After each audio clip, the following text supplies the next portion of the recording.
So thank you, and let me begin by saying what a privilege it is to be in your beautiful country and to be with your wonderful people, and to thank you for the invitation to be here today. And I too would like to make myself available not only today but tomorrow, and we'll leave our internet, as Dr. Wagner says too. So if you have questions, we're here. And the Doshen community is a small community. I know many people here in this room. We work together. Dr. Norva and I have known each other for years and years. And so we're working together on your behalf, and so you should be reassured by that. And there's a lot of collaboration going between Toronto and our place and your place here in Israel. So I'm going to begin, and I am going to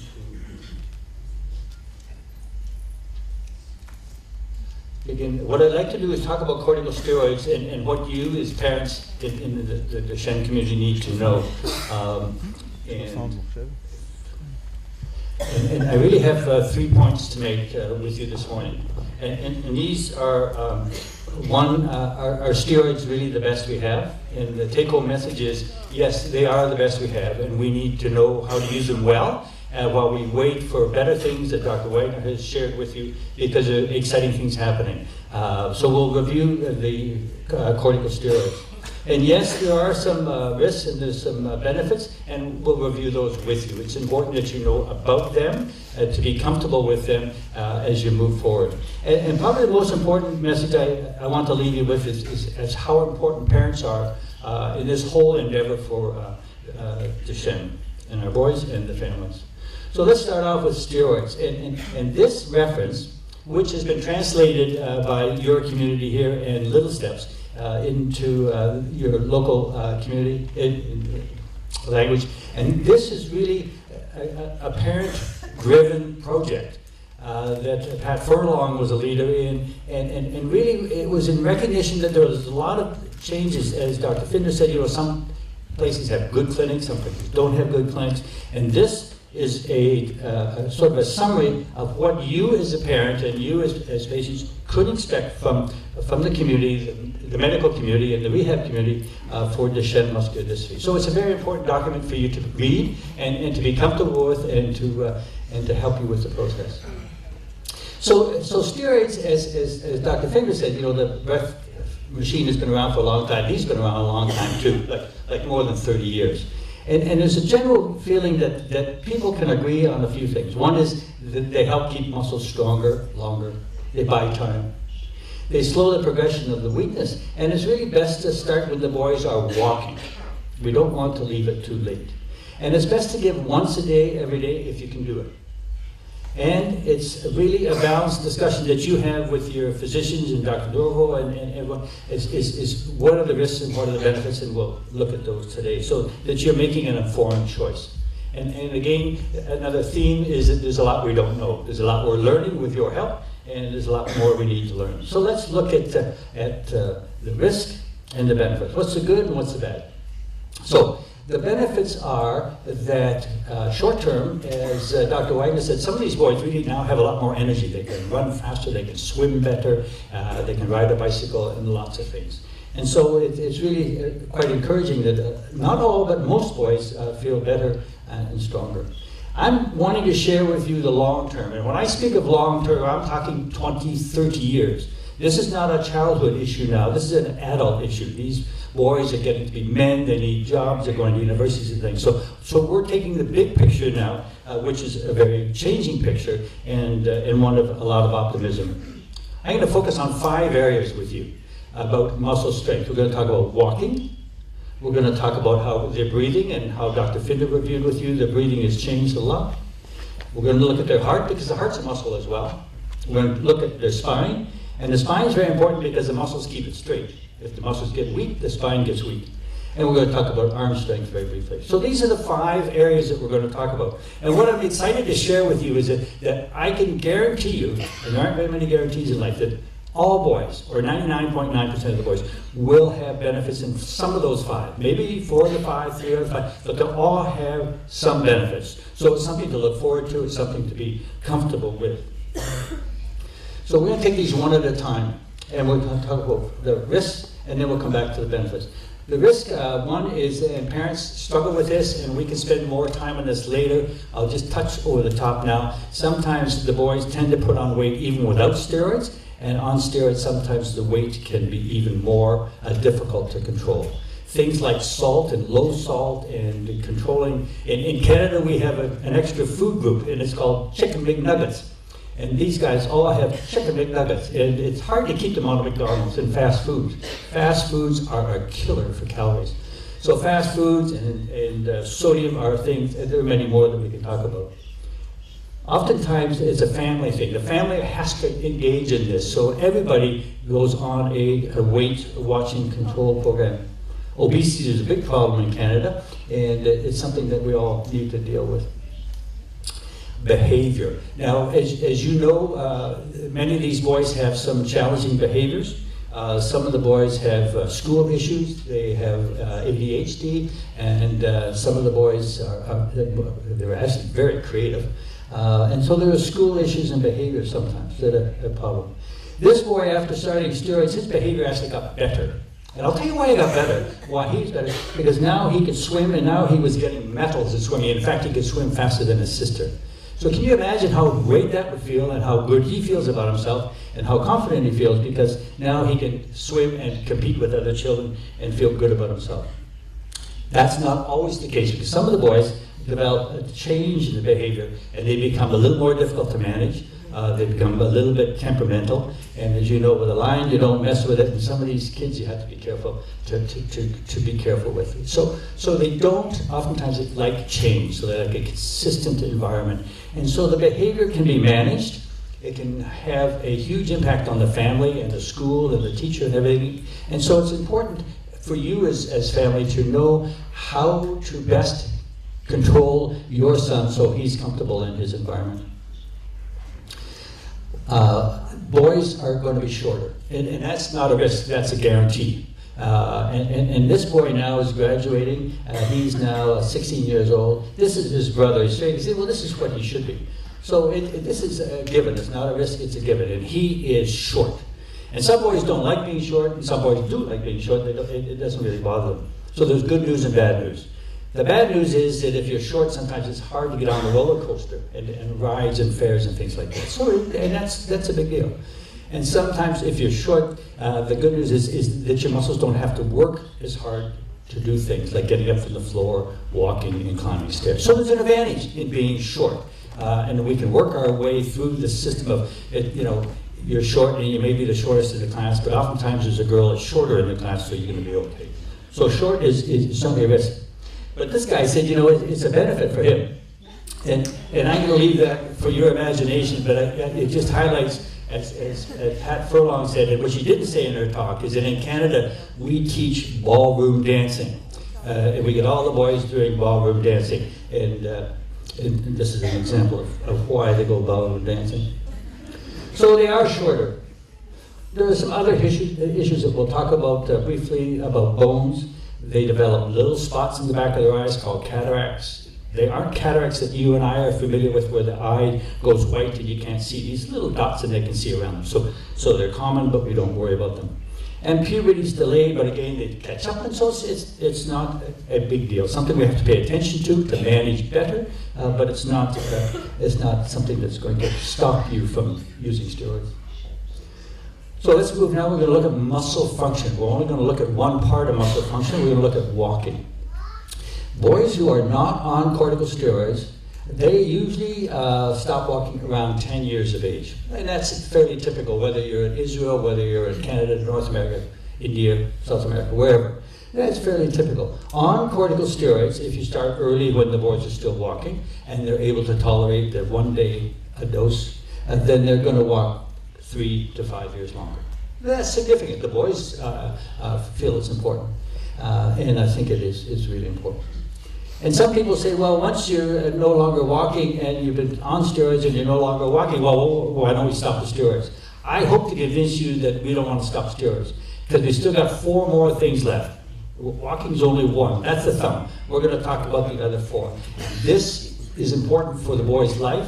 This is important for how they go to school, go to college, get a job. So we don't stop.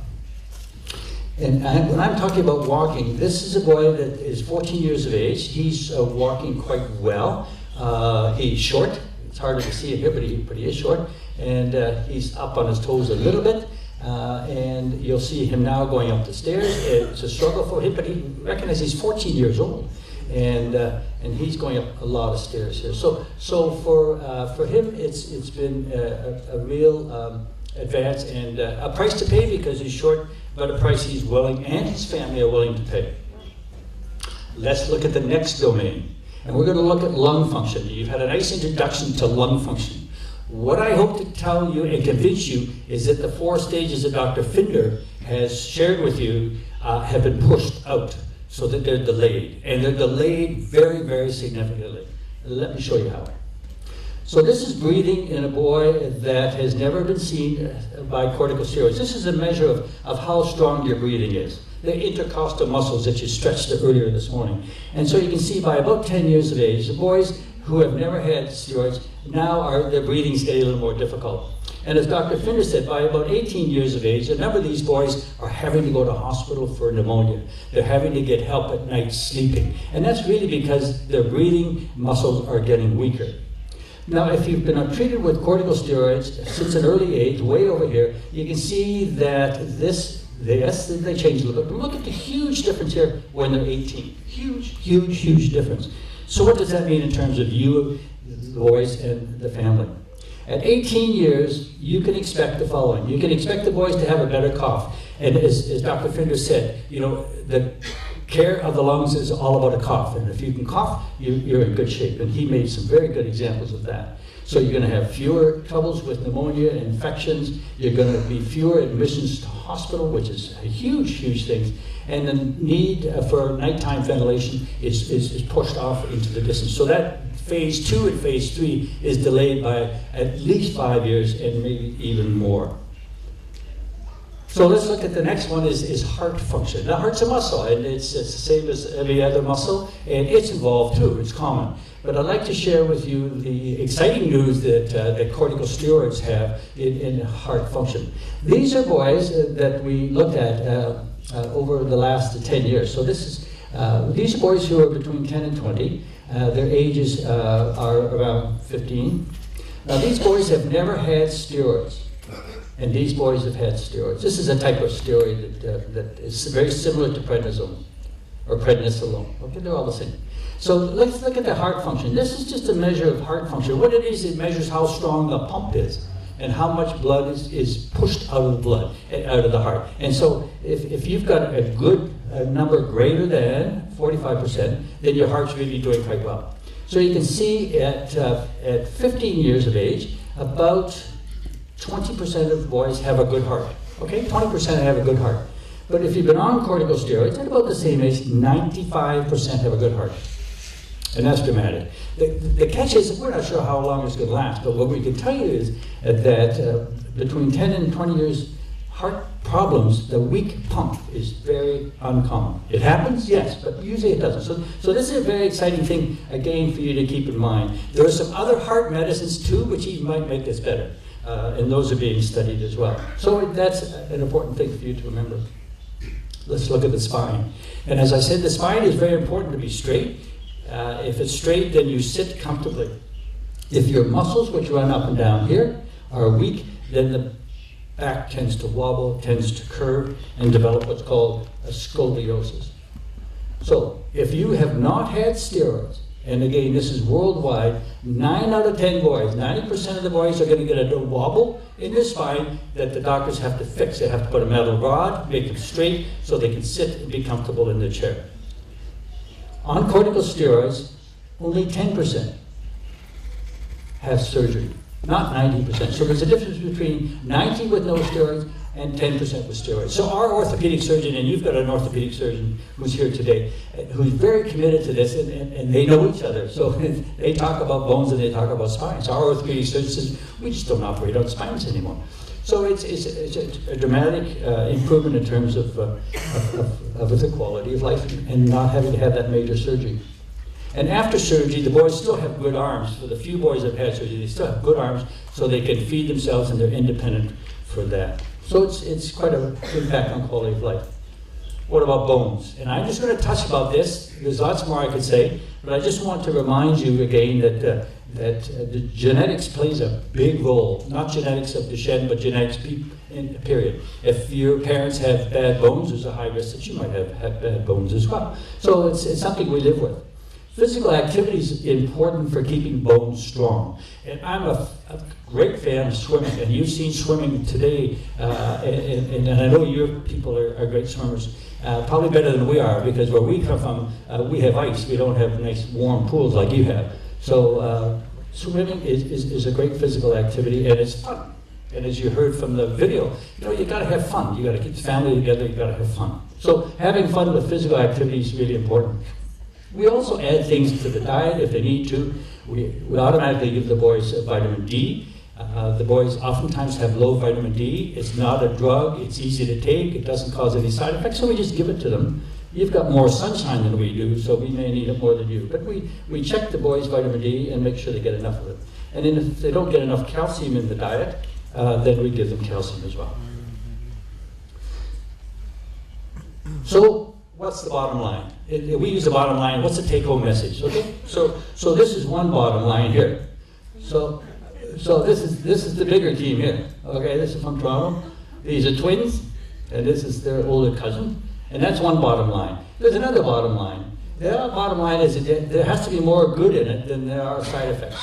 So to summarize, the major benefits are in those 5 areas. Okay, and I'm making you a promise that most boys, if not all boys, are going to have some of those 5. Maybe not all, but most of them are going to have it. Here's a boy who was not on the soccer team. He had to keep soccer score. He was on the sidelines. He was the coach's helper. Now he's in net, and he can kick. I mean, this is amazing. And now he's back in the team. He's not marginalized, and he's part of the program.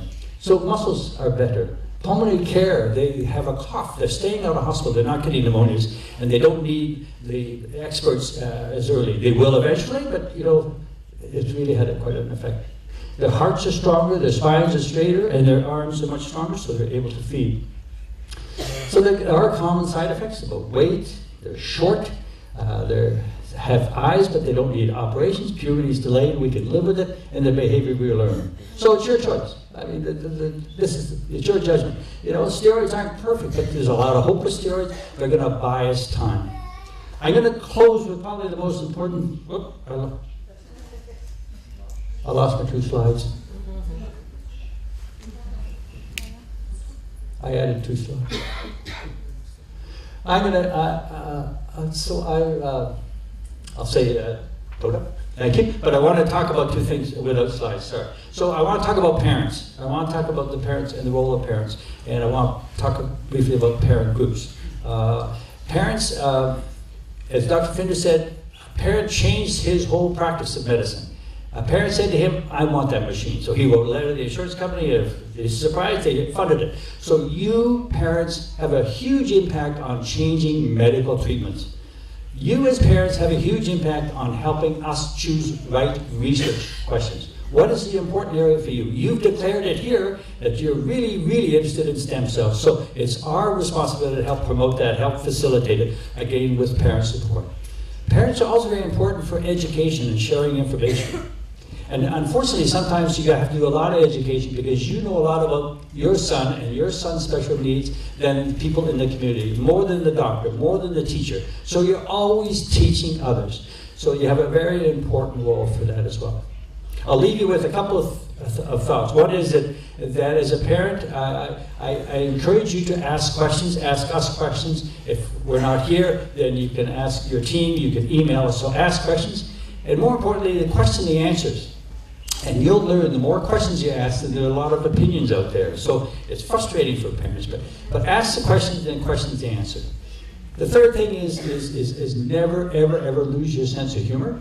And the last thing is stick together, because together, as this organization is showing, things go awfully slowly, but by little steps, you're going to be there. Thank you very much.